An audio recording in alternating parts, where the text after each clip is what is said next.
What's up? Welcome into your daily Buckeye Blitz for a Monday. Let's kick the week off right. Get it going. Show me some energy out there. Or not. I hate Mondays. It's a pain in the ass. Anyways, hope you're doing well. Pour some coffee, maybe a little whiskey in there. I don't know. I'm not going to say anything. I didn't see shit. So today we're talking post-spring position group breakdowns. Finishing these up, we only got one or two more. We're talking linebackers, the silver bullets today. One of my favorite positions, one of your favorite positions, right? Think of all the awesome Buckeye linebackers over the decades. Spiels, freaking Marcus Merrick, so many guys. Carpenter, Hawk, Laurinaitis. I mean, I could jump all over. I know I'm skipping around, but anyways, we're talking about this linebacker group for 2024, and let's get into it. We're going to talk about some snaps in the spring game, snaps from last year, some PFF grades, shit like that. Yes, oh, I love goddamn linebackers. So let me get my trusty PFF grades here. Get them loaded up, and let's do it. So looking at the depth chart here, we always start off with the depth, kind of give you the landscape. At the Mike position, middle linebacker, Cody Simon, he's a redshirt senior, so this is his last season. But behind him, you got a lot of inexperience. I know you're probably tired of me saying it, but this is something that a lot of these position groups have right now is they got like a returning senior at the top and then a bunch of dudes under him that haven't played at all, not seriously. So Cody Simon, your starter at the Mike. Behind him, I got Gabe Powers, redshirt sophomore, so his third year. Arvell Reese, second-year guy. And then the true freshman, Peyton Pierce, he's still recovering from an injury from his high school high school season. So I wouldn't factor him into getting much action. Then the will linebacker. We just play two linebackers most of the time. You got this battle going on between CJ Hicks and Sonny Styles. Both are juniors. So we'll get into some of the details there between those two guys. Now, we don't know what's going on with Court Williams. He's a redshirt senior, his last year, and he had a coveted year in there as well. Then you got Garrett Stover, true freshman, also came in. Probably needs to get in the weight room, put on some pounds if he's going to play linebacker. And Nigel Glover, he transferred out in this spring portal window. So you got plenty of dudes. There's not a lack of talent or a lack of guys. If they do go to a three linebacker set, I got Sonny Styles as the Sam linebacker, so your strong side. Going back to last season on the snap counts here, Cody Simon, 373. He filled in for Tommy when he was dinged up. Also, when Tommy needed a breather. CJ Hicks, just 75 snaps. He had a lot of special teams work, but no real, no great, games where he just started and finished the whole game. Gabe Powers, just 21 snaps. A lot of special teams work there too. Arvell Reese, mostly special teams, did have an injury, missed 6 games. So that's it. Remember, Sonny was a safety last year, so he had 0 snaps at linebacker, obviously. So looking at the PFF grades here, against the run, Gabe Powers had 84.8, but again, that was on limited snaps, 21 total snaps against the run. And then Cody Simon graded out of 71.7.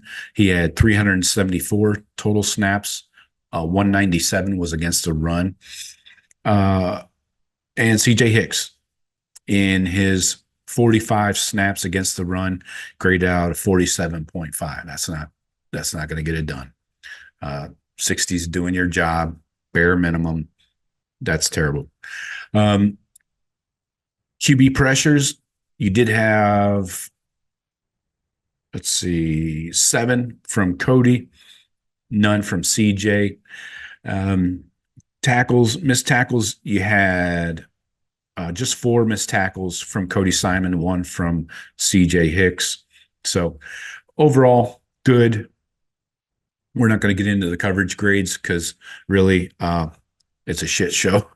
And I mean, Cody's a good linebacker in coverage, I guess, but it's not something they do a lot, you know. So let's talk spring game snaps, because we saw a lot of CJ Hicks. He led the linebackers with 46 snaps. Gabe Powers 45, Sonny Styles 45, Arvell Reese 44. That's a lot. Garrett Stover was in there for 27. Cody Simon 22. Obviously, they cut his snaps way back. So to look at the position overview, the linebacker group is not a really deep group, but in a 4-2-5, you only need 2 starting linebackers in most cases. So you got 5th-year senior Cody Simon coming back at middle linebacker. Don't forget, he started there in 2021. And then he took the backup role to Tommy Eichenberg the past 2 seasons. The will linebacker job will be a battle between 2 5-star recruits, CJ Hicks, Sonny Styles. The rest of the depth is kind of young, but talented, of course. And the expectations were going into spring that Sonny Styles would make the move to linebacker, and also that Cody Simon would step in seamlessly at middle linebacker, take over for Tommy. And then CJ Hicks would be very involved and get more practice reps than he's ever gotten at linebacker before. So how are things coming out of spring? Coming out of spring, Sonny Styles was at the will, working behind CJ Hicks. They shared most of the reps at that spot. Cody Simon held down the middle linebacker spot. No surprise. He showed the experience and knowledge of the defense that you need. Plus, he's a leader for the entire group.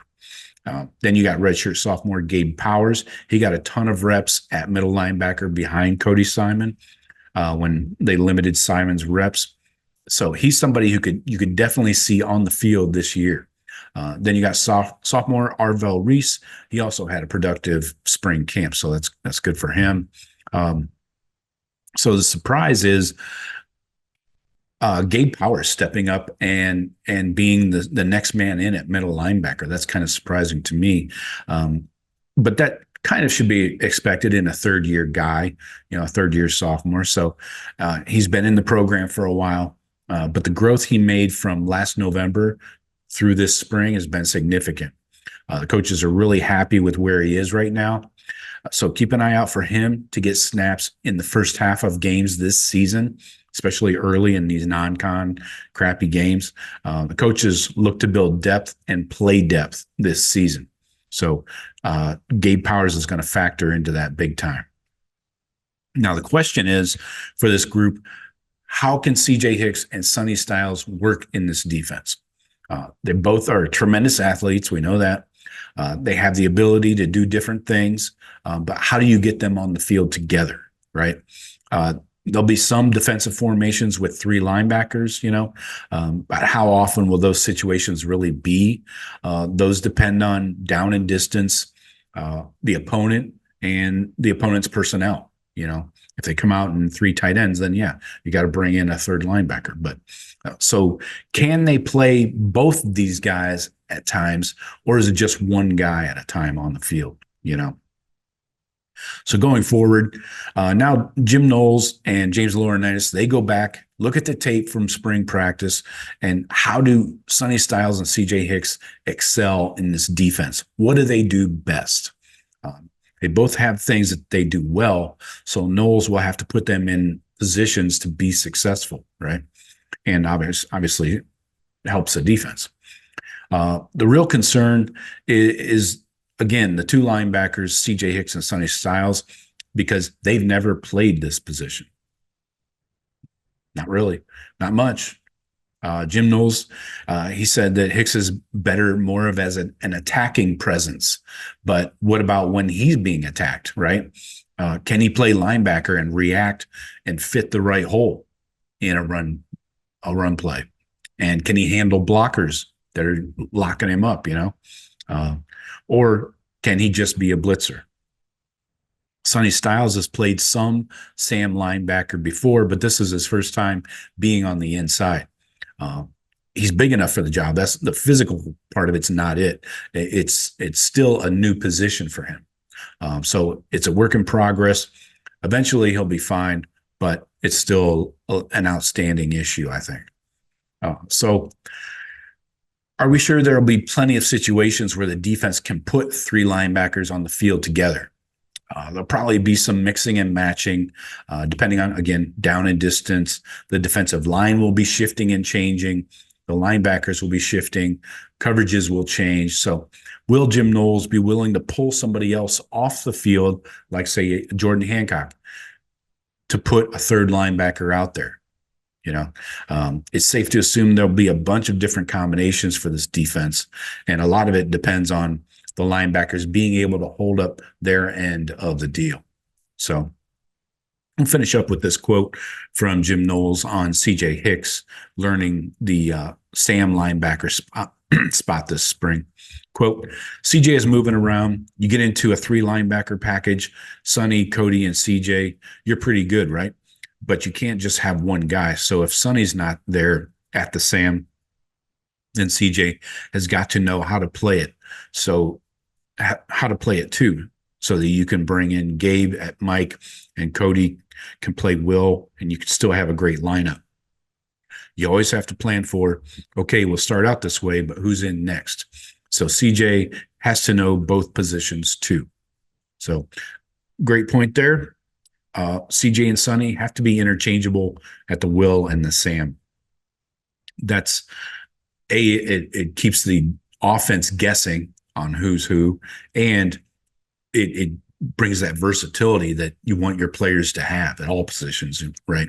So you need these linebackers to be versatile. But hey, please visit thebuckeyecast.com. Check out the shop. Get yourself a nice summertime shirt, and check out the video vault as well. That's all I got for you today. Talk to you tomorrow. Go Bucks.